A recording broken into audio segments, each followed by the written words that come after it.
Yo, what is up everybody? I'm gonna welcome you guys back to my YouTube channel, Tall Guy Named Hemi. If you can, smash that like button, hit that subscribe button, let's get into it. So in today's video, we got a few things to go over with the car, the motor, the plans, what we found out had happened. So first things first, if you guys are new to this video, new to the channel, my previous video, I kind of explained what happened to the car. It's been having some like ticking noises. Everything in the valve train is fine. I pulled all the lifters, pulled the heads off, checked the cam loads, everything is good. There's no issues whatsoever with the valve train. Actually, I take that back. That's going to get to my next point. I take all that back. As soon as I get to the motor, the guy's shop, it's cylinder number 7, I think. A valve has tapped the piston. I'm gonna go ahead and play a video here and let you guys see it. Possibly drop a picture, I'm not sure. But it's just kissed that piston. So as you guys can see here, I think it's piston number 7. The valve has hit the piston. Now I got really lucky that when it hit, that it didn't scoot the piston towards the cylinder wall and started scratching it as it was cranking, or as the motor was running. So I got lucky there. But I checked all the valves. There's literally no damage to the valves whatsoever. So I'm not sure what went on there. Like all the exhaust valves are fine.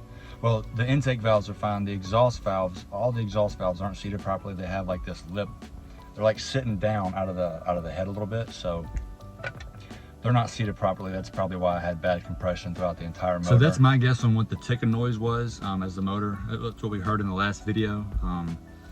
That's my guess. So I'm not sure. My guy's going to break the motor down completely. He's going to get back with me, let me know everything that I need. But and that's kind of going to lead me to my next point, or the next few points here. I have a few different routes I can take. If the cylinder walls are fine, no damage to the cylinder walls, I'm going to keep the motor a 345 Hemi. I'm not going to stroke it, none of that. I'm going to put some forged pistons and rods in it, all new bearings. Cam bearings, main bearings, rod bearings. I might put some main studs in it, definitely some head studs, because I'm going to be wanting to run right around 15 pounds of boost in this thing on full E85. Now my second option, if the cylinder walls are damaged below the piston area where I can't see, or where we can't see yet, he won't tell till he gets everything apart. But if it is damaged, I'm probably going to bore it maybe 20 or 30 over, something like that. I'm not 100% sure yet. I'm still going to weigh my options and see which different routes I can take. But that's what I'm going to be leaning towards if the cylinder walls are messed up. But I think everything's good on the cylinder walls and the crank. I'm going to try to use a stock crank and just use pistons and rods. Keep it, like I said, a 345. At the time, like before all this happened, before I found this where the valve had kissed that piston, I was just going to leave the stock pistons in it. Stock rods, basically just stock bottom in, gap the rings to like 25 thousandths or something. I don't even remember what it was. Gap the rings and throw maybe 8 to 10 pounds of boost at it and be safe maybe. But the motor just rolled over 100,000 miles and I don't really want to risk anything. So I'm going to have this motor built for about 700 to 700 wheel horsepower on just conservative. Full E85. And when I say conservative, excuse me, I mean like I want to beat on it and be like safe at 750 horsepower, wheel horsepower. I want to be able to race it, not absolutely abuse it, but get on it every once in a while, not have to worry about anything breaking or any of that.